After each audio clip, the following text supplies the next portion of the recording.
আমরা সেখানে সেখানে বাবু বিরিয়ানি খেয়েছি, মানে বেশিরভাগ ট্রেনে বাবু বিরিয়ানি অর্ডার করি। তো এই জায়গার মধ্যে থেকে, ঠিক আছে, রেস্টুরেন্ট এটা। আমরা আছি এখন উপরের ফ্লোরে, নিচেও আছে, আর 3টা ফ্লোর আছে। তো আমরা মিডলে আছি, এখানে খাওয়া দাওয়া করছি। অ্যাকচুয়ালি যেখান থেকে বিরিয়ানি খাই, আজকে বিরিয়ানি খাইছি না, কিন্তু ভাই আমরা অন্য জায়গার থেকে চিকেন প্লাস রাইস, ডাল, ভাজি এগুলো এনে দিছে। এখানে খাইছি বয়েসিরা, আদার্স রেস্টুরেন্ট গাইনাসরা এখানে দিচ্ছে। ভাইটা খুব ভালো, কারণ আমিও ভাইয়ের সাথে অনেক আগের থেকে পরিচিত, অনেকবার ভাইয়ের থেকে অর্ডার করে নিয়ে খাইছি। তো এই জায়গায় আমরা পরিচিত। তো লামডিংয়ে জানো এই বিরিয়ানির দোকানটা, বাবু বিরিয়ানির দোকানটা, তো এই দোকানটার মধ্যেই আছি আমরা। আমিও এই বিরিয়ানি দোকানটার মধ্যে ফার্স্ট টাইম ভিজিট করছি। অবশ্য অর্ডার করে বহুতবার গেছি, কিন্তু এখন ফার্স্ট টাইম আইছি।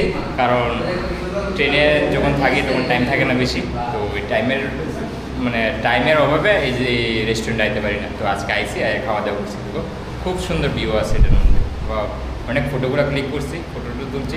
যারা ফটো করতেছে তো ফটোগুলো শেয়ার করুন।